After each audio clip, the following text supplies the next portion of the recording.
Cher maître, cher collègue,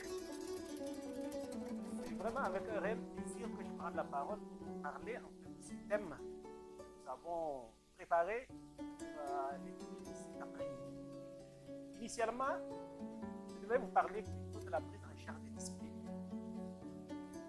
Et vu que la journée mondiale du cœur est célébrée le 29 septembre de chaque année, pour ça, en fait, j'ai pris sur moi l'initiative de modifier un peu le thème, parler du cœur. Parce que l'objectif premier de cette journée, c'est de sensibiliser le grand public sur les facteurs de risque cardiovasculaire. Alors, comment prendre soin de son cœur? Juste une petite précision. Là, nous parlons vraiment du cœur au sens propre du terme. Pas de confusion. Alors, le cœur, on le sait tous, c'est un organe qui est situé dans la poitrine. On va faire la situation, je ne sais pas, anatomique, géographique. Et là, comme on le voit, l'activité en fait cardiaque, elle apparaît déjà à J22, J23, soit 5 semaines et demie d'aménorrhée chez la femme. Ça veut dire que l'embryon, à ce moment, ne mesure que 3 mm. Et déjà, on a une activité cardiaque. Donc, comme vous le voyez, la plupart des femmes enceintes ne savent même pas qu'elles sont en fait en état de grossesse et leur grossesse est déjà mal. Et le cœur, il a une taille de 12 cm. Pour un poids qui est compris entre 250 et 300 grammes chez l'adulte. Le cœur, c'est entre 100 000 et 120 000 battements par jour. Il y a 3 milliards de battements à peu près dans la vie. Maintenant, pour tous ceux qui veulent calculer le solde de leur compte en matière de battements, je vais calculer pour savoir à peu près combien de battements il reste. Et chaque minute, chez un adulte au repos, le cœur pompe environ 5,25 litres de sang chaque minute. Donc vous êtes ici. Et par jour, c'est environ 8000 litres de sang. Donc, vous conviendrez avec moi, le cœur, c'est vraiment un organe noble. Un organe noble que nous devons absolument prendre soin. Absolument. Et tout au long de la vie, ce cœur est soumis en fait à ce que moi j'appelle plusieurs agressions. Les cardiologues appellent plutôt facteurs de risque cardiovasculaire. Ces facteurs de risque cardiovasculaire sont des éléments qui vont agresser notre corps. Là, j'ai essayé de schématiser un peu quelques éléments qui constituent en fait une réelle agression au niveau du cœur. Le premier, c'est l'âge. Ensuite, vous avez l'alcool. On a la colère, le cholestérol, le diabète, l'hypertension artérielle, l'obésité, le tabac et le stress. Voilà quelques éléments en fait que j'ai cités. Je pense que bon, on va essayer de faire ces différents éléments et en parler. Ce qui est de l'âge, c'est vraiment un facteur de risque cardiovasculaire chez les hommes à partir de 50 ans. Et chez les femmes, c'est un peu plus tard. C'est à partir de 60 ans à cause en fait des hormones féminines qui sont protectrices. Malheureusement, pour ce qui est de l'âge, c'est un facteur de risque, comme on le dit, non modifié. À côté de l'âge, on va parler de l'alcool. L'alcool, on le sait très bien, est nocif. Parce que l'alcool augmente la pression artérielle, il abîme le foie et le cœur. Il faudrait le savoir, la consommation modérée d'alcool serait associée à une diminution du risque cardiovasculaire par rapport à l'abstinence ou à la consommation illimitée. Donc, ceux qui consomment l'alcool de façon modérée ont un cœur qui est en meilleure santé que ceux qui n'en consomment pas, qui consomment de façon exagérée. Et là, attention, je ne suis pas en train d'encourager les gens à aller consommer de l'alcool. Ne dites pas qu'à la sortie, là, on va aller prendre un verre. Non. Bon, consommer, d'accord, hein? Et la consommation excessive d'alcool, elle est associée en fait à une augmentation de la mortalité cardiovasculaire. Alors, Jusque-là, nous avons parlé de consommation modérée. Qu'est-ce qu'on entend par consommation modérée d'alcool? La consommation modérée d'alcool, c'est 1 à 3 unités d'alcool par jour. Et une unité d'alcool, ça correspond en fait à 80 ml de vin. Ou bien, c'est 250 ml de bière normale. Ou alors, entre 30 et 50 ml de liqueur. Ces quantités, en les multipliant par 3, vous allez toujours rester dans la consommation modérée. Dès que vous allez au-delà, vous êtes dans l'excès. Si la consommation maintenant d'alcool dépasse 3 unités par jour, c'est sûr qu'on peut avoir une augmentation en fait de la tension artérielle. Un trouble du rythme cardiaque peut conduire en fait à la mort, ou même chez certains patients, ils développent une cardiomyopathie. Et d'autres font une hémorragie cérébrale. Là, vous avez en fait une image échocardiographique du cœur. Vous avez vu, là, c'est le cœur tout à fait normal. Et à force de consommer, avec une consommation excessive d'alcool, vous voyez que c'est le ventricule gauche qui est là, il est vraiment hyper dilaté. Et c'est dû essentiellement à la consommation excessive d'alcool. C'est la même chose que vous avez ici. Mais chez les alcooliques aussi, il y a des études qui ont démontré en fait que lorsqu'on réduit la consommation d'alcool, on fait baisser la pression artérielle systolique de 4 mm en moyenne. Et sur ce chapitre, je dirais en conclusion tout simplement que l'alcool est beaucoup plus inutile qu'utile. Ce n'est pas la peine de sortir de là pour dire que bon, on arrivera à dire consommation modérée, c'est quelque chose qu'on va. D'accord? Alors maintenant, on va parler de la colère. Les accès de colère augmentent en fait le risque de survenue d'événements cardiovasculaires. Parce que la colère, elle augmente la fréquence cardiaque, la pression artérielle. La colère, en fait, elle stimule l'inflammation et augmente l'agrégation des plaquettes. Qui dit inflammation, agrégation des plaquettes dit en fait formation d'un bouchon au niveau de l'artère périculaire. Voilà pourquoi un accès de colère peut conduire à la fameuse crise cardiaque. Donc, un accès de colère peut conduire.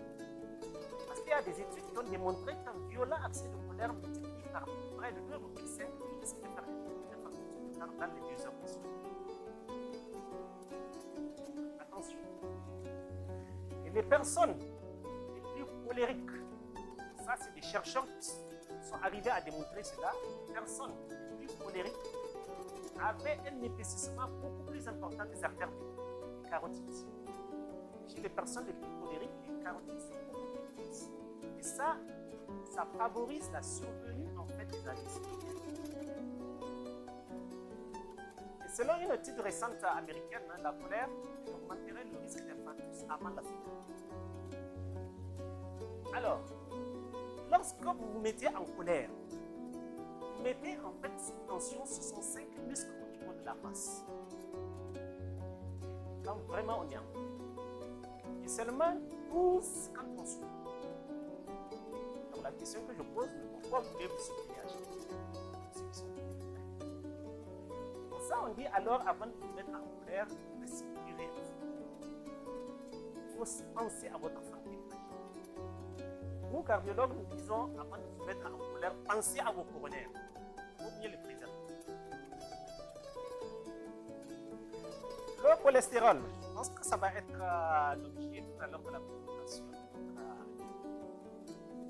Le cholestérol, il faut savoir que c'est juste un corps qui est fabriqué déjà par l'organisme.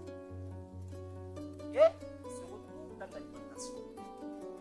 Le cholestérol sert en fait à la synthèse de nombreuses hormones et à la santé mentale qui est la. Là, c'est l'excès, c'est surtout l'excès de cholestérol qui est un facteur de risque de maladie de cœur et de cœur. Le cholestérol, qu'est-ce qu'il va faire? Il va provoquer en fait des dépôts, comme vous le voyez ici. C'est des dépôts sur la paroi artérielle. Et on aura une perte de l'élasticité de ces artères. Et vous voyez bien que quand on a ce dépôt, ça réduit en fait le calibre de l'artère. Donc, je ne sais pas si vous voyez les petits points rouges qui sont là, c'est les globules rouges qui sont là. Et le cholestérol, là, il va se déposer. À un moment moment, il va complètement boucher le vaisseau. Donc, vous voyez ici, il n'y a plus de point rouge. Donc là, il a complètement bouché le vaisseau. C'est ça qui conduit en fait à la fameuse cardiaque.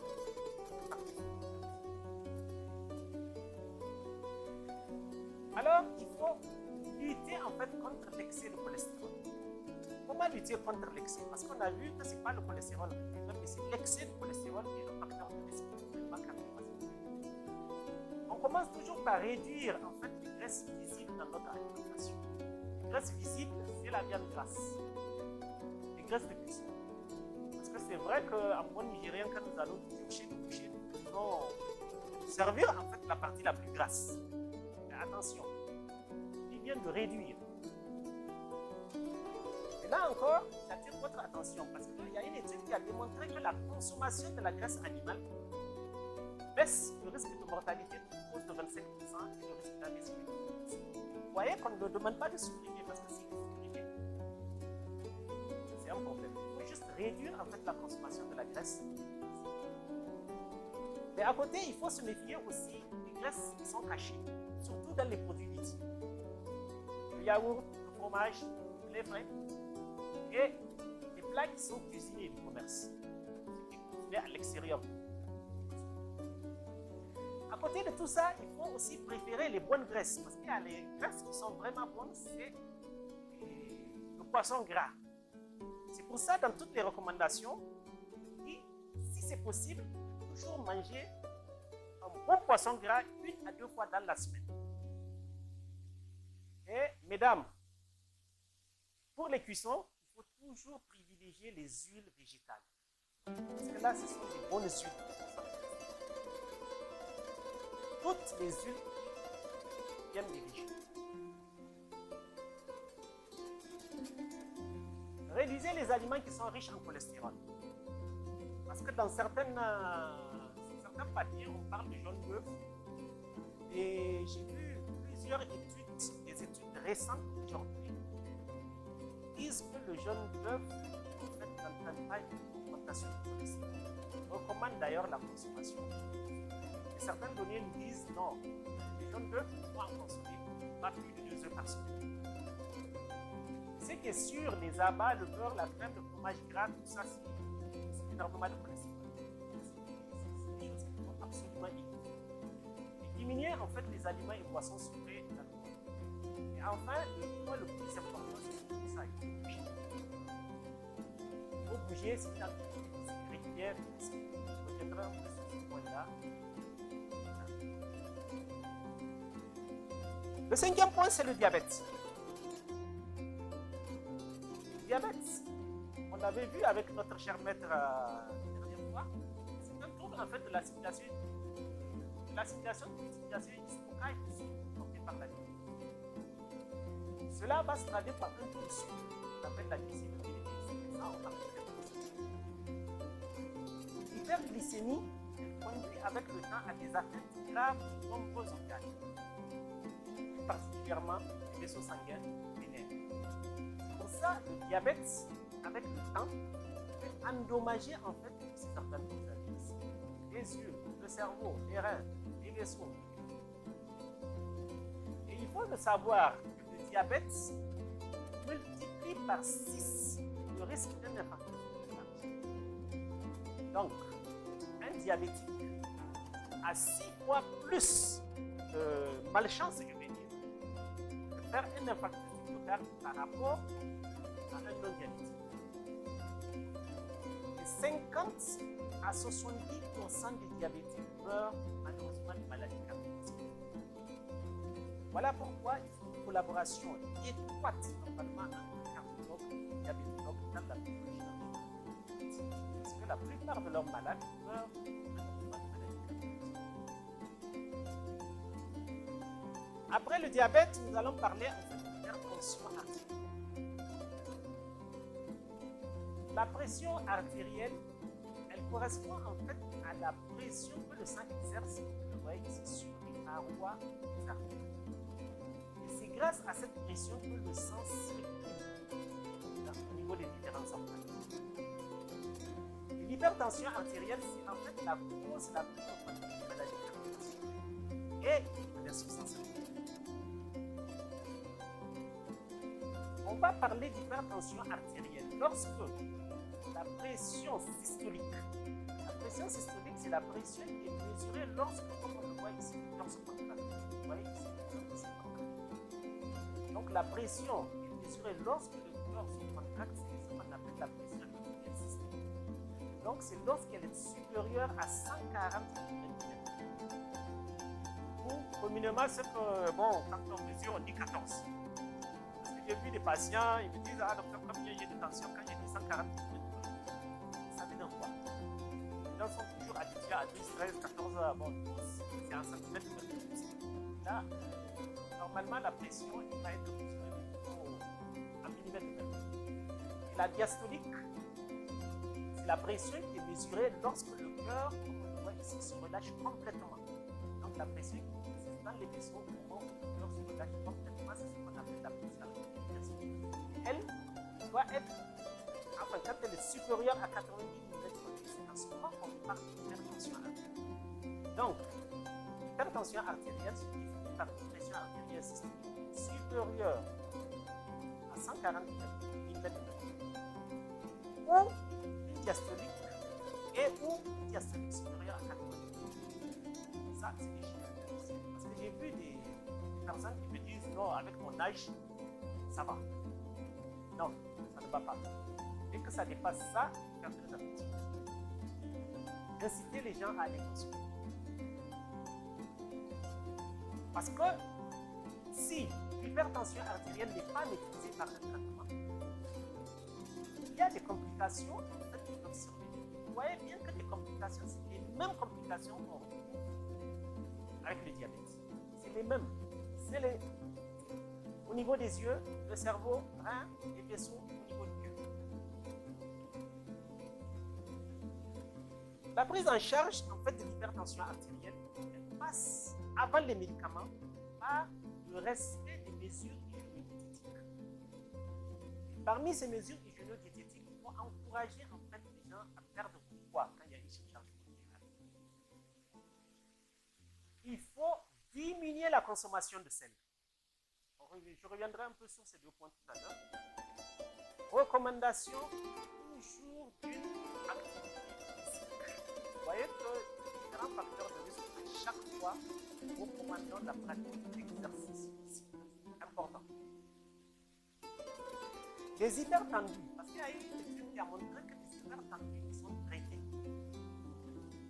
mais non contrôlés, c'est-à-dire qu'ils prennent leur traitement normalement, ils ne sont pas du tout contrôlés. Ces hypertendus qui sont sensibles au sel peuvent en fait obtenir une baisse de 20 mm de mercure en une semaine en réduisant tout simplement leur consommation de sel de 15 g à 3 g. C'est-à-dire qu'un hypertendu, où vous mesurez la pression artérielle, son traitement il est à 160 mm de mercure. Il consomme du sel normalement jusqu'à 15 g de sel. Il suffirait juste de lui dire de réduire, revenir à 3 g de sel. Et bien, en une semaine, et le 160 va se retrouver avec 140 mm. Donc vous voyez que rien que la réduction du sel, c'est l'équivalent de la réponse à une monothérapie, à un traitement juste avec l'eau.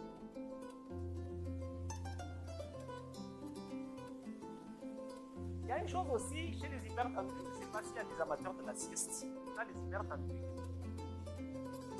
adorent la sieste. N'hésitez pas à faire la sieste parce qu'il y a des investigateurs qui ont constaté que les hypertendus qui font la sieste ont une pression artérielle systolique assez baissée. Il y a 5% de baisse à peu près juste en faisant la sieste. C'est pour ça que je vais dire une chose. N'oubliez pas, mesurer de façon régulière la pression artérielle. Je dis toujours, les médecins, quel que soit le motif pour lequel le patient vient consulter chez vous, à mon avis, la première des choses qu'il faut faire, c'est toujours de prendre sa tension artérielle. Parce qu'il y a environ 30% de personnes qui ne savent pas qu'elles sont hypertendues. En tout cas, moi, si j'ai le pouvoir, j'installerai des tensiomètres comme chez les touristes. Alors, pour préserver sa santé et retarder au maximum la survenue de l'hypertension artérielle, il est essentiel de prévenir les appels.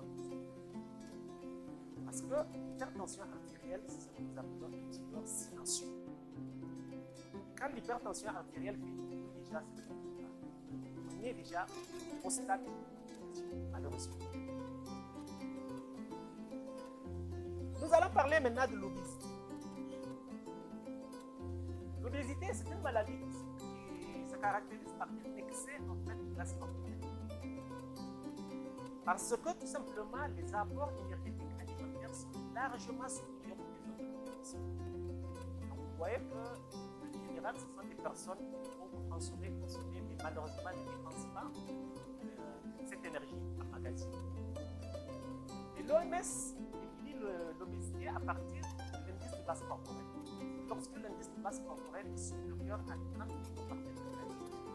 Et l'indice de masse corporelle se calcule en fait, voilà la formule ici, le poids sur la taille carrée. Si vous avez votre poids, la taille carrée. Ou bien, l'obésité se définit par le tour de taille chez l'homme, va être quand c'est supérieur à 94 cm. L'homme, c'est quand c'est supérieur à 94 cm. Et chez la femme, quand c'est supérieur à 80 cm. Donc, on parle déjà. Et l'obésité, malheureusement, est associée à une diminution de la sensibilité à l'insuline. Voilà pourquoi les personnes obèses feront plus de diabète que les personnes non obèses. Chez les personnes obèses, il y a aussi une élévation du mauvais cholestérol et un abaissement du bon cholestérol. L'hypertension artérielle, l'infarctus du myocarde et le syndrome d'Arthur. C'est une étude a démontré que lorsqu'on perd entre 3 et 4 kg sur 18 mois, 3 à 4 kg sur 18 mois, on a baissé la tension artérielle systémique. Vous voyez que ça ne sert à rien en fait d'abord. C'est pas recommandé de dire aux malades non, il faut faire 10 kg, 15 kg, 20 kg. Rien qu'avec 3 à 4 kg sur 18 mois, on reste avec la. Et cette perte de poids va réduire de près de 46% le risque de devenir hypertendu.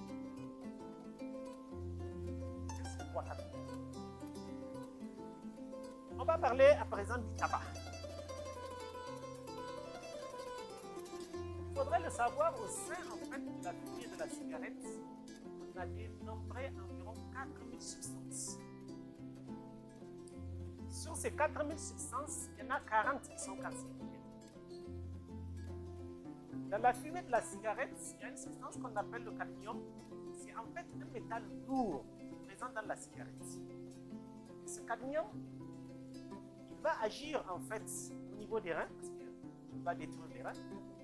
Il agit au niveau en fait des os, au niveau du cœur. Et ce cadmium, malheureusement, il met environ 70 ans pour être éliminé complètement de l'organisme. Vous voyez qu'un fumeur qui dit j'ai arrêté de fumer, c'est une très bonne chose. Mais il y a l'effet en fait retard de la cigarette de l'organisme. Et sur le plan cardiovasculaire, les deux principaux coupables sont le monoxyde de carbone et la nicotine. Parce que le monoxyde de carbone, il prend la place de l'oxygène au niveau. Donc on aura un sang chez le fumeur qui n'est pas très bien oxygéné. Ça va réduire la quantité d'oxygène dans le sang, provoquer l'inflammation des vaisseaux, la formation de caillots. C'est un peu ce que j'ai essayé de schématiser ici. Vous voyez bien que c'est une route qui est bien construite, parfaite. Il n'y a pas de défaut sur cette route.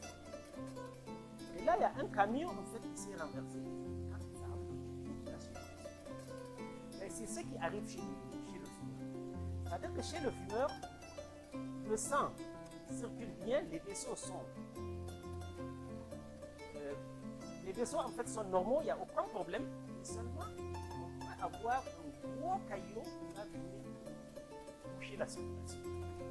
Je me rappelle bien si le docteur Sani se souvient, il a reçu un patient comme ça, un jeune patient, qui le matin s'est réveillé normalement et qui est allé au service. Comme il est venu un peu plus tôt, il dit bon, je vais aller prendre le petit déjeuner avec. Il a à peine commencé son petit déjeuner qu'il a ressenti une violente douleur de la poitrine. Il est venu, il avait fait en fait un infarctus à l'intérieur. Heureusement, le cathétériseur était là, mais dès qu'on a fait la poro, on a trouvé un gros caillou. Ses artères sont saines, et il y avait un gros caillou qui touchait complètement la peau. Dieu merci, on a pu déboucher rapidement.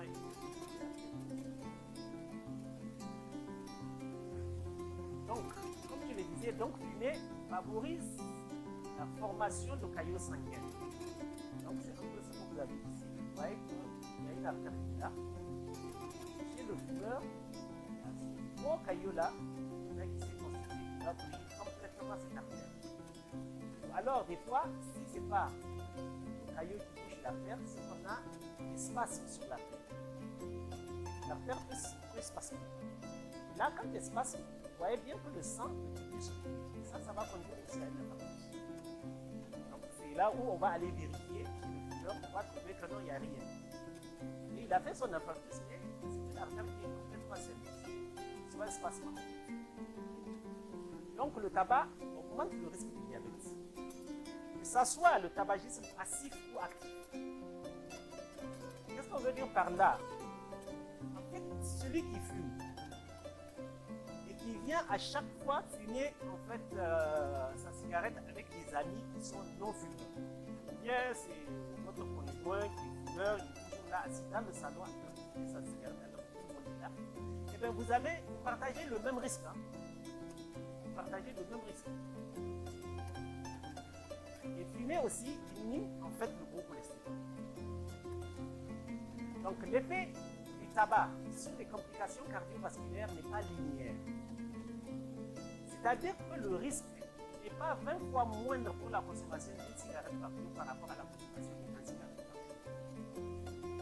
Je veux dire par là que quelqu'un qui consomme 20 cigarettes par jour n'a pas 20 fois plus de risque de développer une maladie cardiovasculaire par rapport à quelqu'un qui consomme une cigarette par jour.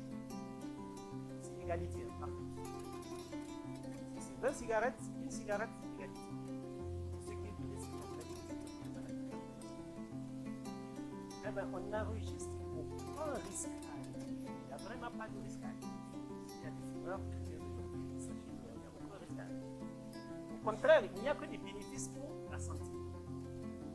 La santé physique et la santé financière aussi. Donc, la protection du cœur passe par l'arrêt du tabagisme.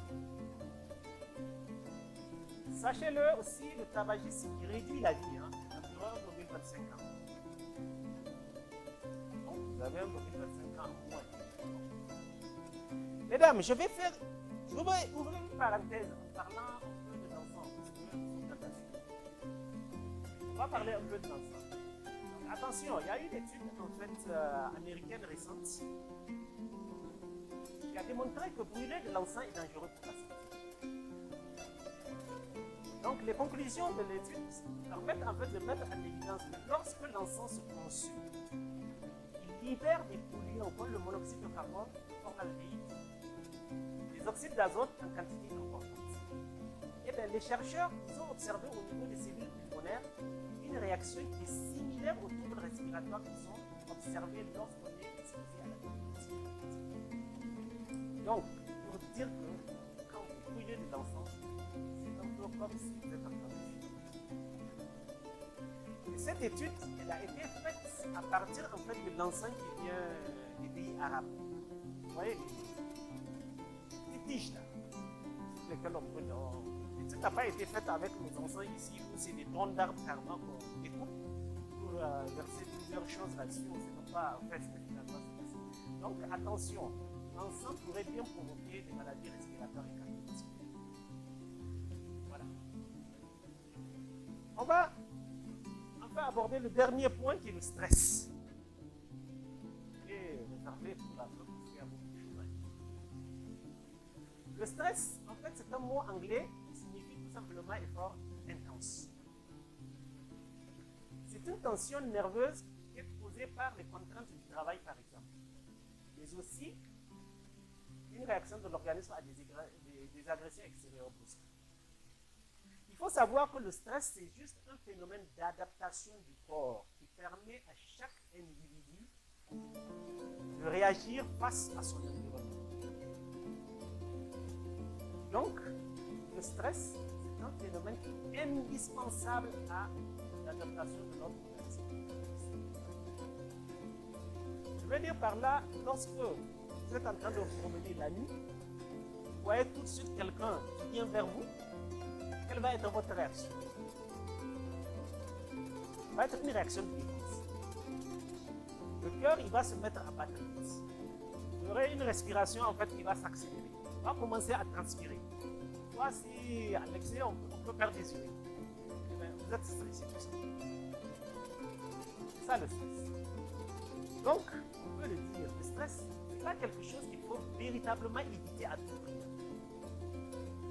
Il existe en fait chez tout le monde. En fait, l'absence de stress, c'est vraiment la mort. Il n'y a que les morts qui sont pas stressés. Et le stress, comme je l'avais dit tout à l'heure, se manifeste par l'activation du système nerveux sympathique et la libération de certaines hormones du stress. Et c'est pour ça, en fait, l'organisme face au stress va réagir en entraînant une augmentation de la fréquence cardiaque, une élévation de la tension artérielle, augmentation de la fréquence respiratoire, dilatation des pupilles, hérissement des poils. Et cette réponse au stress est là pour but de permettre à l'organisme de se défendre. C'est ça le but du stress contre la dépression. Le stress est donc avant tout une réponse positive qui permet d'agir et de réagir. Cependant, un excès peut avoir un effet négatif sur la santé de notre corps.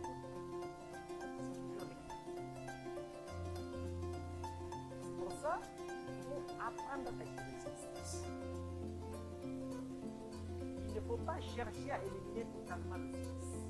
Le stress est indispensable pour s'adapter aux situations. Lorsque la situation stressante se prolonge, cela peut favoriser le développement de plusieurs maladies, comme l'hypertension artérielle, perturbation du métabolisme lipidique, l'angine de poitrine bien particulièrement. Certains auteurs pensent qu'il existe un lien entre le stress au travail et l'hypertension. Ça, c'est essentiellement les Canadiens qui l'affirment. Il y a un lien entre l'hypertension artérielle et le stress. Mais les Français ont une autre idée parce que pour les Français, le stress n'est pas du tout à l'origine d'une hypertension artérielle. Mais le stress est seulement à l'origine d'élévation tensionnelle transitoire. Cette élévation est juste ponctuelle, réversible et ne persiste pas lorsque le stress disparaît. Parce que l'hypertension artérielle, c'est une anomalie du fonctionnement des artères. Et le stress n'est pas à l'origine en fait de cette anomalie. Donc, logiquement, le stress n'est pas à l'origine de l'hypertension. Moi, je suis beaucoup plus d'accord avec ça. Et les données scientifiques actuelles ne démontrent pas que le stress, soit professionnel ou familial, ponctuel ou permanent, négatif ou positif, soit la raison du déclenchement de la maladie. Comment alors lutter contre le stress? Parce que tout à l'heure, on parlait de lutter contre le stress. Comment vous allez lutter?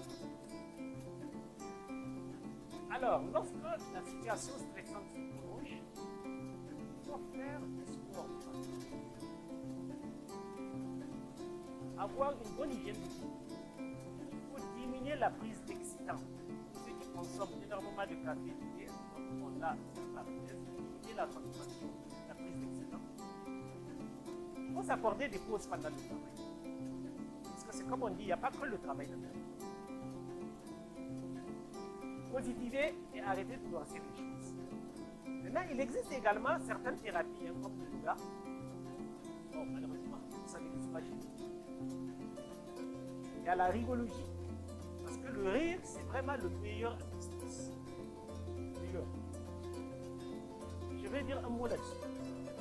Le rire, de toutes les manières, c'est gratuit. Le rire permet de relâcher les muscles du visage. Contracté par le stress, la pression et l'anxiété. Comme on l'a dit, le rire est vraiment gratuit. Personne ne doit vous facturer en tout cas parce que et il est surtout contagieux. Parce que je suis sûr que si je me mets à rire ici à gorge déployée, il y en a qui vont se mettre à rire. Et le rire active la circulation sanguine, procurant un apport d'oxygène.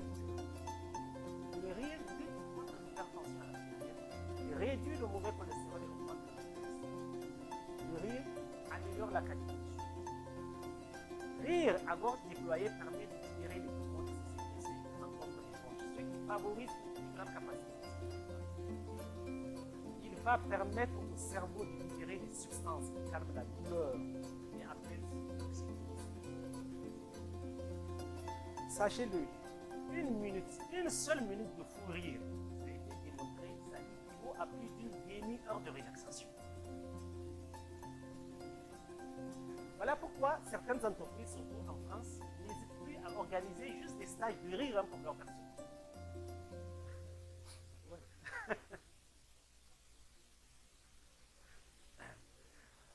Alors, pour finir, on va répondre à la question. Comment maintenant prendre soin de son cœur? Bon, il y a plusieurs points. Pour moi, il y a juste 2 ou 3 règles d'or. Ça, je dis en rouge. Il faut adapter une alimentation saine. Bon, c'est toujours les légumes verts, les fruits. La consommation de légumes, de fruits réduit la mortalité pour cause de 20% et le risque cardiovasculaire de 13%. Juste. Les boissons sucrées, attention, elles sont néfastes pour la santé. Tous les jus qu'on a, on dit que c'est sans sucre, etc. Tous ces jus-là ne font pas mieux que les boissons sucrées. Ce que certains auteurs ont démontré. Il faut favoriser en fait le riz, les pâtes. Et ce qui est important, c'est de manger à l'heure de repas. C'est-à-dire qu'il faut vraiment éviter le grignotage. Éviter le grignotage. Et sachez-le, sauter le petit déjeuner, ce n'est pas une bonne idée. Pour ceux qui ne prennent pas le petit déjeuner, ce n'est vraiment pas une bonne idée. Parce qu'il y a une étude qui a démontré que les hommes qui ne mangent pas le matin ont un risque coronarien qui est augmenté de 27% par rapport. Donc c'est pour ça qu'il est recommandé, même si vous n'aimez pas le petit déjeuner, de prendre quelque chose à la maison. Toujours dans l'alimentation saine, le sel. Tout à l'heure, j'avais dit que j'allais revenir sur le sel. Le sel, il n'est pas bon pour la santé. Mais, on le sait très bien, il n'est pas bon aussi de manger sans sel. Alors, combien faut-il consommer de sel chaque jour pour être au mieux de sa forme? Logiquement, il faut se situer entre 4 et 6 grammes de sel par jour. 4 et 6 grammes de sel, ça correspond à une cuillère à café. Juste une cuillère à café de sel par jour. Si vous voulez être délicieux. Parce que les hypertendus qui sont traités non contrôlés peuvent obtenir une baisse de 20 mm de mercure, comme on l'a dit tout à l'heure, en diminuant juste leur consommation de sel de 15 à 3 grammes. C'est-à-dire que 15 grammes, ça correspond à 3 cuillères à café par jour de sel. Quand ils vont réduire et revenir à une seule cuillère à café, déjà, ils vont faire ça. Et les apports élevés de sodium ont été associés à une augmentation beaucoup plus importante de la tension artérielle. C'est pour ça que l'OMS a adopté comme cible une réduction de 30% de la consommation moyenne de sel dans la population. Et le but, c'est d'atteindre une cible inférieure à 5 grammes de sel par jour. 5 grammes par jour, d'ici 2025. Bon, malheureusement, 2055, c'est mal. Oui, et moi-même, je l'ai appris quand je préparais le sujet. Une activité physique. Le deuxième point, après l'alimentation, c'est pratiquer une activité physique régulière. Une activité physique soutenue réduit le risque de 5 maladies majeures. Cancer du côlon, le cancer du sein, le diabète, maladie coronaire, AVC ischémique. Oui, et dans le mois octobre rose, on parle de cancer de sein, et l'activité physique permet de réduire le risque de cancer du sein. L'activité physique permet d'améliorer les fonctions cognitives. L'OMS recommande un minimum de 150 minutes de marche rapide. 150 minutes de marche rapide ou 75 minutes de course par semaine, à raison de 4 à 5 jours. Car ça ne sert à rien de se lever le dimanche parce que je suis en forme. Je vais aller faire mes 150 minutes. Je vais aller faire mes 150 minutes de marche rapide et venir me coucher et attendre le dimanche prochain. Non, ça ne marche pas comme ça. Il faut 4 à 5 séances dans la semaine pour avoir vraiment le bénéfice sur la santé. Pour les hypertendus, on a obtenu une réduction moyenne de 7 mm de la pression artérielle systolique et 5 mm de la pression artérielle diastolique juste avec les mesures dont on vient de parler. Les 150 minutes de marche rapide ou 115 minutes de... Les patients diabétiques de type 2 vont améliorer leur santé en marchant juste 5 km par jour. 5 km par jour. Et là, en 2 ans, en faisant cette marche régulière, en 2 ans, le taux d'hémoglobine, la pression artérielle, le taux de cholestérol total et les triglycérides ou le risque cardiaque sont améliorés chez tous les patients. Il faut au moins 30 minutes de marche par jour, 4 km, sans même perdre du poids. Juste les 30 minutes par jour, 38 minutes par jour, dans cette étude italienne. Donc, troisième point, comme on l'avait dit, le point le plus important, il faut bien manger, activité physique régulière, arrêter le tabac, arrêt de l'alcool. Il faut une mesure régulière de la glycémie pour contrôler de façon régulière votre glycémie. Mesure régulière de la tension artérielle. Alors d'en parler, dès que vous avez un patient ou patient, quel que soit par ailleurs le motif de consultation, commencez toujours par mesurer sa tension artérielle. N'oubliez pas la détente, la relaxation, il faut gérer votre stress et surtout, n'ayez pas de rire trop. Je vous remercie.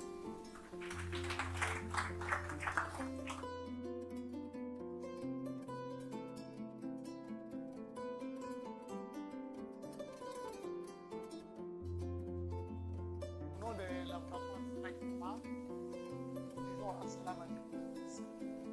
Il faut arriver à contrôler chercher, je vois les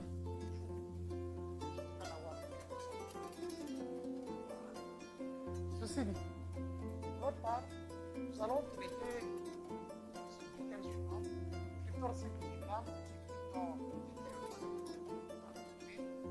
une nouvelle approche thérapeutique dans la prise en charge de la et en prévention du mouvement cardiovasculaire. Introduction. Les maladies cardiovasculaires constituent la principale cause de décès mondial, soit environ 2 millions de personnes qui en sont mortes à l'issue de la vie. Il s'agit d'une définition. Parmi les facteurs de risque d'événement cardiovasculaire, il y a l'athérosclérose générée par les perturbations sur lesquelles il tournage. En effet, le cholestérol et les triglycérides sont des lipides nécessaires à l'organisme humain. Les anomalies du sang, appelées en hyperglycémie, sont le plus souvent favorisées par une prédisposition génétique, le sous-poids, la sédentarité et l'alimentation. De là, constitue un facteur de risque majeur d'athérosclérose. Laquelle artérosclérose est une grande plaque sur les parois des artères, ce qui provoque l'obstruction et la circulation sanguine. Ces plaques peuvent se détacher et entraîner une occlusion de l'artère parallèle. Ici, pour le traitement, en prévention primaire ou en prévention secondaire de l'artériosclérose, le laboratoire de travail propose une nouvelle approche analytique appelée 5 mg, 30 mg, et une boîte molécule de substance, c'est-à-dire la stabilité la plus puissante, car plus Maintenant, ces différentes définitions que nous allons donner suscitent la question suivante. Quelles sont les recommandations scientifiques internationales pour la prévention? Quelle stratégie prescrire maintenant et quelles sont les prévisions scientifiques internationales pour l'efficacité de votre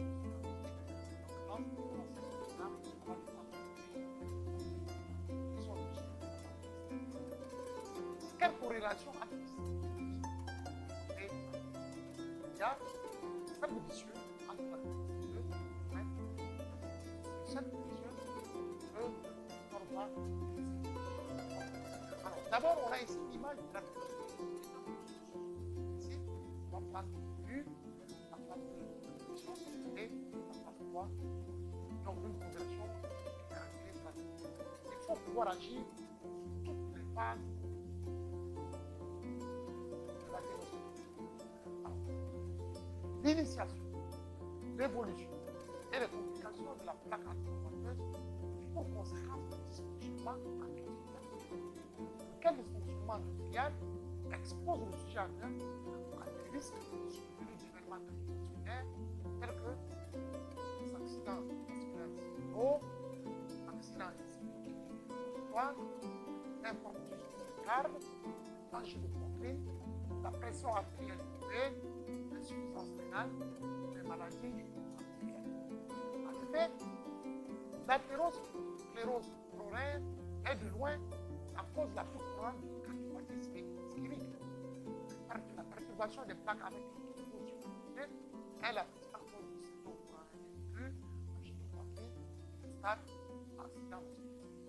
Maintenant, la prise en charge est une étape importante le traitement de l'athérosclérose. Il est prouvé que l'accumulation de lipides est un facteur clé du développement de l'athérosclérose. Ce qui est corroboré par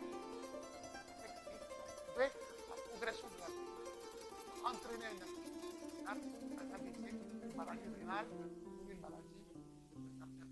Par conséquent, il est important de traiter toutes les phases de l'athérosclérose. En agissant préventivement sur les facteurs de risque, quels sont les facteurs de risque qui augmentent considérablement le risque de cardiopathie? On a la tension, la dyslipidémie, l'intolérance glucose, etc. Chez les malades atteints de dyslipidémie, les risques d'augmentation de neuropathie sont multipliés par 2. Chez les patients qui sont à la fois atteints de dyslipidémie et les risques sont multipliés par 3,5. Chez les malades associant intolérance sont multipliés par 4. Chez les malades atteints à la fois d'hypertension, d'intolérance, les risques sont multipliés par 6. Donc, on a déduit que la dyslipidémie, l'hypertension, l'intolérance au glucose, la poids constituent les principaux causes de neuropathie. Les cas de neuropathie sont mesurés que ces facteurs de risque sont Quelles sont les recommandations scientifiques dans la prise en charge? Nous, on va se focaliser sur les recommandations scientifiques. Alors, chez les patients, la première source que nous allons évoquer, c'est les lignes directrices européennes de la Société européenne de cardiologie et de la Société européenne d'athérosclérose. Qu'est-ce que ces lignes directrices? Chez les patients atteints à haut risque, dans la prévention primaire et secondaire, les patients doivent atteindre un objectif LDL cholestérol qui est inférieur à 35 mg, 55 mg de glycémie ou inférieur à 1,4. Chez les patients en haut ici, un objectif LDL cholestérol inférieur à 70 mg par décillitre. Dans les cas de maladie cardiovasculaire, un objectif LDL cholestérol inférieur à 1. Cas de risque modéré, objectif inférieur à 2. Cas de inférieur à LDL cholestérol. Deuxième source d'information scientifique, c'est l'essai multiple. Une étude avec prix 1, une étude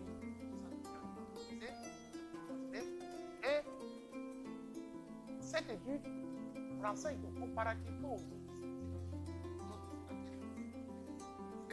la rosine va administrée à raison de 10 mg par jour, c'est avéré plus efficace pour permettre d'atteindre les objectifs supérieurs à 10 mg. Le cholestérol LDL supérieur à 3 mg par 100 mg par patient. Troisième source scientifique, c'est les objectifs de l'ADA. L'ADA étant la société nationale des biologies. Dans le diabète de type 2 est associé à un risque de 2 à 4 fois plus élevé dans les maladies cardiovasculaires. C'est vrai que nous avons montré que le cholestérol LDL, LDL et les triglycérides sont des prédictifs de ici donc, l'objectif du cholestérol LDL, c'est pour être supérieur à 100 mg chez mais s'agissant de l'objectif cholestérol HDL, il doit être supérieur à 1 mg et l'objectif de triglycérides doit être cherché inférieur à 150 mg. Alors, bon, conclusion, chez vos patients présentant des risques élevés, prescrivez un traitement efficient accompagnateur conforme aux recommandations. Alors, quel traitement choisir? Quel traitement choisir? Pendant quelle station prescrire? Nous vous proposons Flector 5 mg par jour. C'est votre option. La solution proposée par le laboratoire sera évidemment la prévention primaire et secondaire des risques de survenue d'événements cardiovasculaires. Et cela, conformément aux recommandations scientifiques. Flector 5 mg par jour, 10 mg par jour. C'est la statine la plus puissante, donc, parce que la plus récente, donc la plus puissante. Découvrons ensemble. Flector, votre osivacine est un inhibiteur de l'enzyme HMG-CoA-synthase. Flector présente des propriétés pharmacologiques performantes. Flector a un faible taux de pénétration dans les tissus extraits.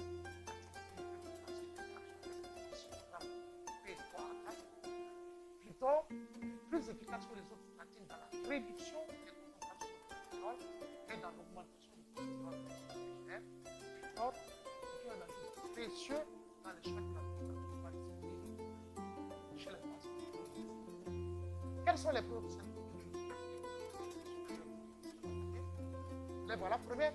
La première chose indienne, d'origine indienne, qui a consisté à faire une étude, c'est l'étude champion, qui a consisté à faire une étude comparative. On a notamment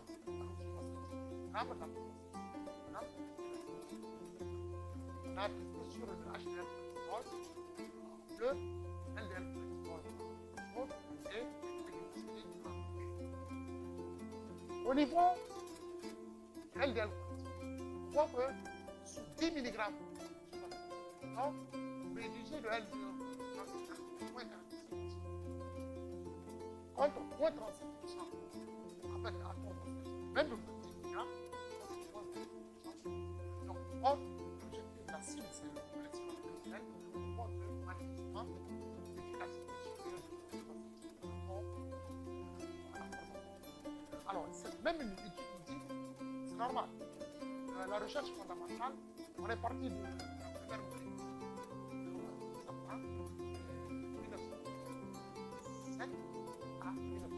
La recherche fondamentale développe les molécules existantes pour les rendre plus efficaces, plus performantes, en même temps les uns des autres. Donc, la dernière mise au point, la recherche date de 2003 par rapport à l'autre.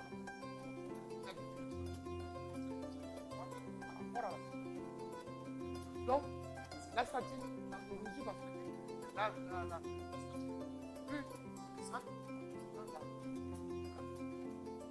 Donc, source, étude chapitre, rôle de la prévention secondaire des maladies, journal de l'association médecine. Après, il faut que voilà, un récapitulatif tableau, là, augmentation du LDL. Ensuite, pour l'augmentation du LDL, moins 46 sur les, au niveau des paramètres quantitatifs, biodisponibilité. Donc, 90%, là, on obtient que les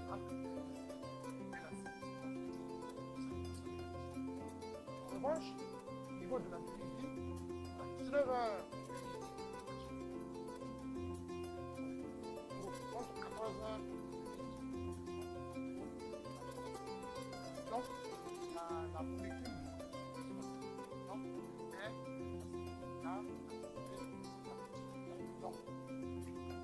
alors, autre source, c'est les CSLA qui nous renseigne que sur le fait qu'avec 10 mg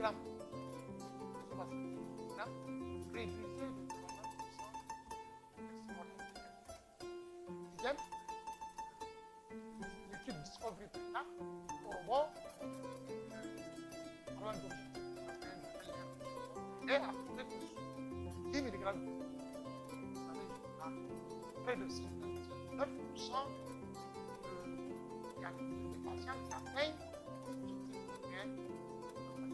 c'est vraiment bon. Maintenant, l'étude supplémentaire dans la crise cardiaque dit renseigne qu'avec 20 mg vous réduisez de 50% les risques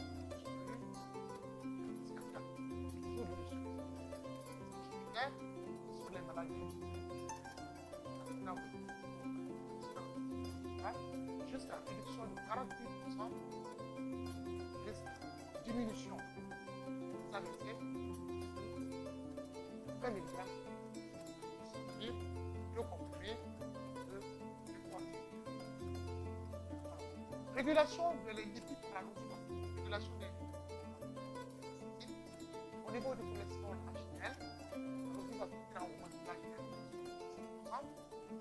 au niveau du cholestérol HDL, la route va se multiplier en 3 fois puissant et réduction du cholestérol HDL à raison de 10 à 40 mg va entraîner une diminution du cholestérol LDL de 36 à 50. Comparaison du vastatine versus atorvastatine d'amélioration. Quel est le résultat obtenu dans 5 minutes? La rosuvastatine est considérablement réduite par rapport à l'ator pendant les périodes de ça, c'est l'étude de la riche. Donc, on a cité plusieurs études d'origine diverse qui montrent à suffisance quelles sont les performances de la riche. Alors maintenant, quelles sont les indications? Donc, dans le traitement, c'est à la fois dans le traitement des systèmes dans la prévention des événements cardiovasculaires, l'hyperglycémie primaire, l'hyperglycémie, l'hyperglycémie, chez les patients ayant une bêta lipoprotéinémie, chez les patients à de réduction de la réduction de chez les patients atteignent l'hypercholestérolémie familiale. Les contre-indications, stress,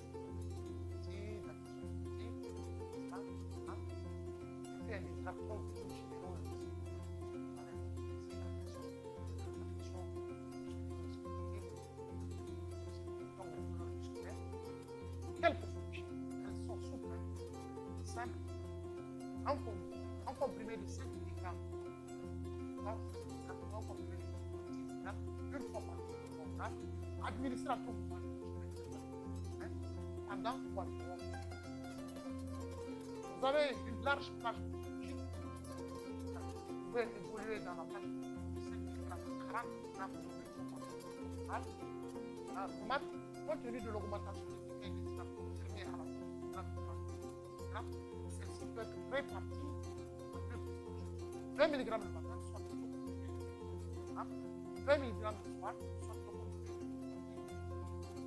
correspondance du dosage, en termes d'équilibrance, en termes d'efficacité, c'est 5 mg de tryptophan, 10 mg de potassium, 10 mg de tryptophan, 10 mg de potassium. Quelles sont les propriétés de donc, la résine est un inhibiteur de l'enzyme HMG. La résine est un inhibiteur compétitif de la molécule. Enzyme responsable du contrôle de la transformation en enzyme prévalente de laquelle le valonate est quand vous bloquez alors, mais maintenant, quelles sont les propriétés qu'on va c'est ma concentration maximum à 15 minutes après la prise. Rédaction. Biodisponibilité. Donc, 90% de la dose vous allez assimiler.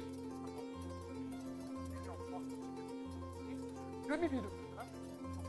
La durée d'action plus longue.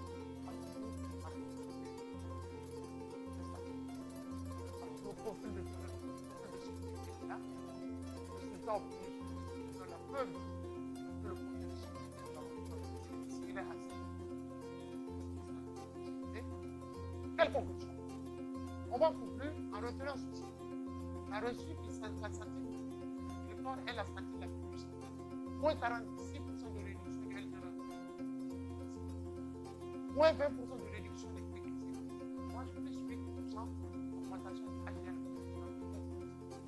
La rosuvastatine du corps augmente considérablement l'indice de triglycérides jusqu'à 67%. La rosuvastatine, c'est donc dosage réduit, une efficacité avec une efficacité accrue avec un meilleur prix. Les prix de la rosuvastatine sont relativement accessibles. 6 300 francs pour la boîte de 40 mg, la boîte en mois de traitement, 6 300 en mois de traitement. Le temps, c'est qu'il y a boîte en mois de traitement, 5 la rosuvastatine est la plus récente, la plus récente de la mise au point là. Développe la plus longue rédaction et pour terminer, nous terminerons par un exercice de motivation. Le F de Friedman rappelle I de Friedman rappelle les activations de la maladie.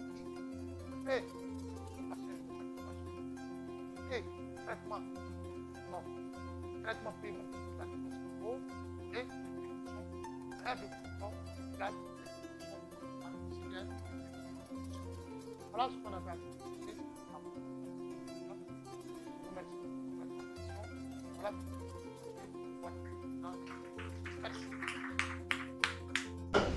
Marié, une femme, 6 enfants, parce que c'est l'une des causes de stress que j'ai. Absolument vrai. On l'a vu de par la profession. Je voulais tout simplement partager notre expérience parce que je suis diabétique depuis 2005. Je suis porteur de stent, donc angioplastie, depuis 2017. Tout ce que Dr Ibra a dit là, je l'ai. Mais ça n'empêche pas de vivre. C'est ça qui est important. Ça n'empêche pas de vivre.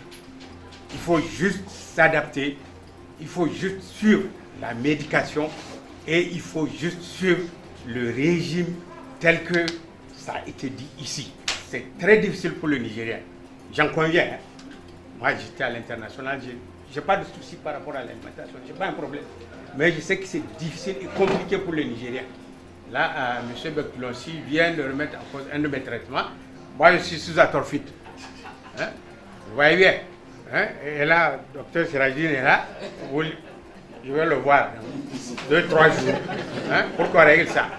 C'est vraiment pour vous dire que la maladie n'empêche pas de vivre. Éviter le stress inutile. Vraiment, tous les problèmes des Nigériens, c'est ça. Stress inutile, malbouffe, parce que les gens mangent dans la rue. Hein? Vos trucs de compte là, de machin, tout ça. Il faut arrêter, parce que toutes les maladies sont là. Parce que compte seul, c'est bon. Mais quand vous mettez le tout dedans, ça ne sert plus à rien. Donc, c'est vraiment une petite contribution, parce que moi, je suis suivi ici depuis plus de 12 ans. Médicalement, je n'ai aucun problème de santé. À la date d'aujourd'hui, j'ai mon rendez-vous pour le 6 octobre avec le docteur Sirajine. Tous les 6 mois, je vais me faire contrôler. Hein? On souhaite juste longue vie à tout le monde et que toute cette affaire de maladie là, que ça ne soit que passager. C'est pour ça que je l'ai dit, il faut que je vienne parce que je sais que c'est important. Le cœur, si ça s'arrête, c'est terminé. Voilà. Hein? Moi, j'ai 64 ans, mais quand vous me voyez, vous allez me donner 50 ans. N'est-ce pas, non? Alors, merci pour ta présentation. Et pour rentrer dans le vif du sujet, j'ai deux questions d'abord. Au niveau des huiles de cuisson là, qu'est-ce qu'il en est de l'huile d'arachide? Ça ne veut pas dire. Que vous avez un végétal, huile, ça passe. Donc l'huile d'arachide, oui. Mais malheureusement, je sais que l'huile d'arachide est beaucoup plus consommée en fait dans nos régions. Et au niveau international, je pense que c'est une huile qu'ils ne connaissent pas beaucoup. Donc voilà pourquoi en fait toutes ces études ont été, ils n'en parlent pas beaucoup. En fait. Mais l'huile d'arachide, c'est une très bonne huile en fait. Par 24 heures, est-ce que les 4 grammes c'est pas ce pour moi? Je pense que c'est les hypertendus, il faut le ramener aux alentours de 3 grammes.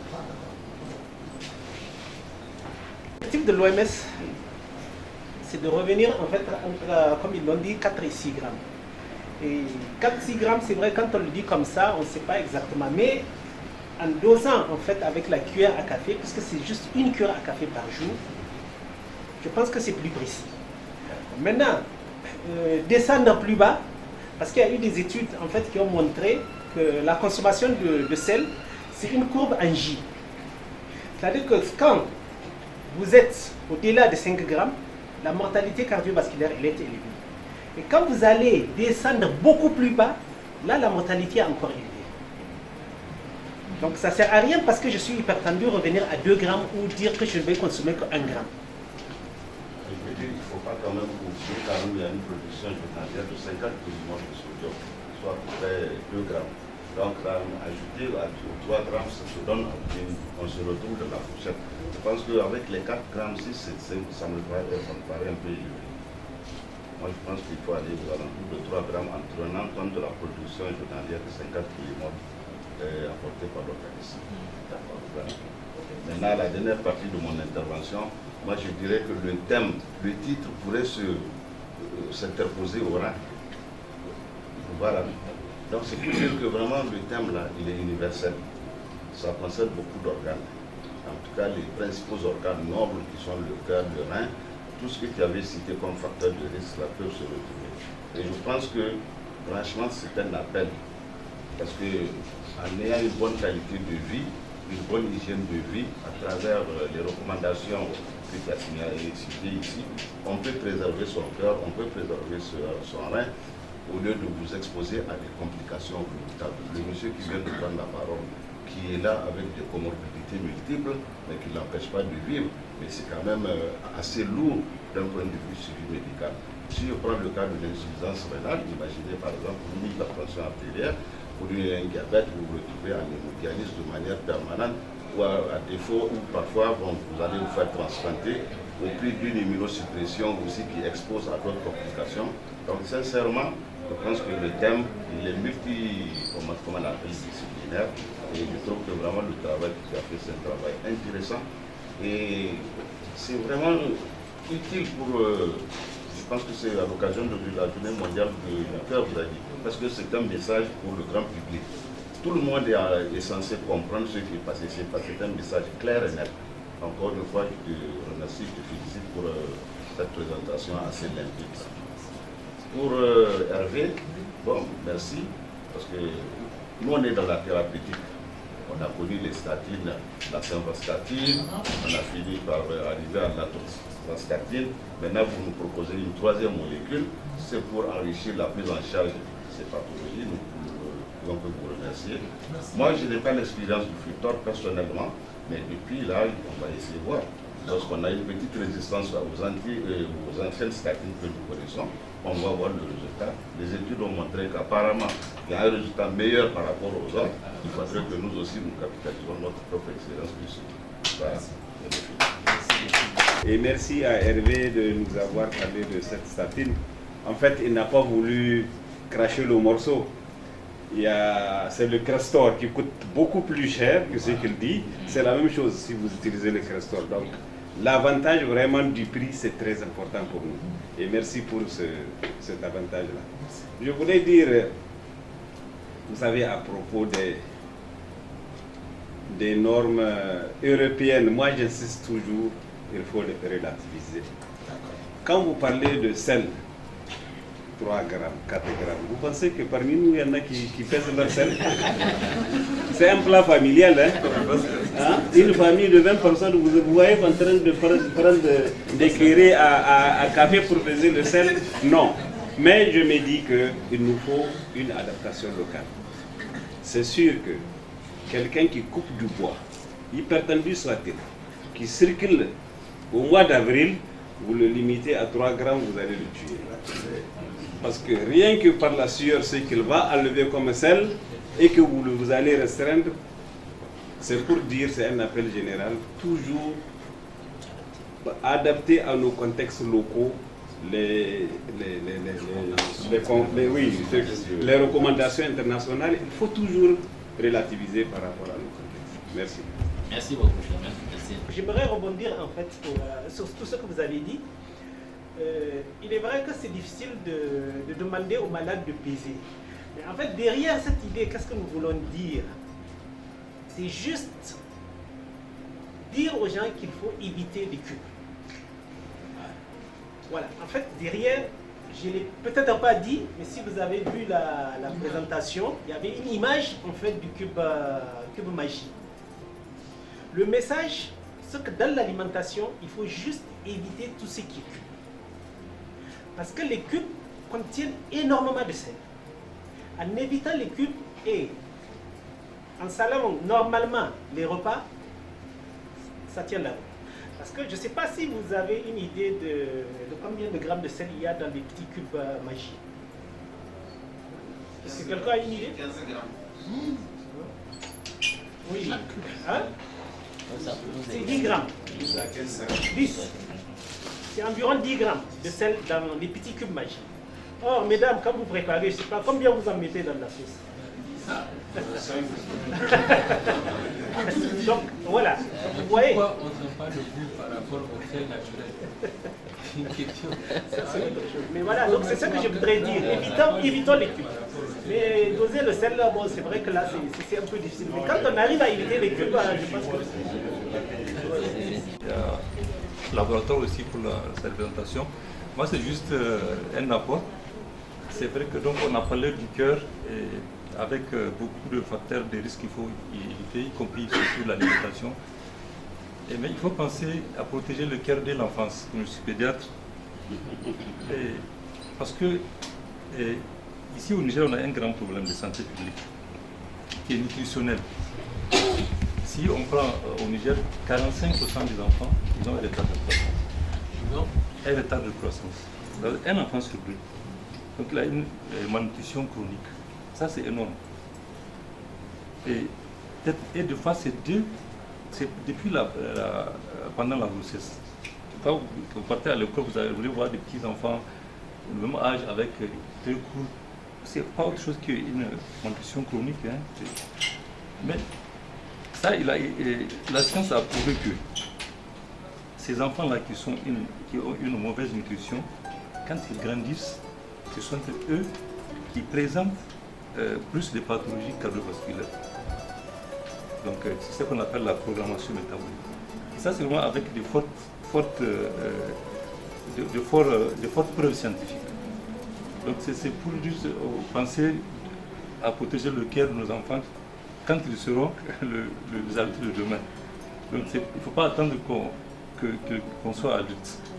Donc c'est juste une contribution. Juste parfois le cholestérol total. C'est dire que c'est très important, vu les exposés qu'ils ont faits, de savoir la part des types de cholestérol. Le LDL, c'est le mauvais cholestérol. Le HDL, c'est le bon cholestérol.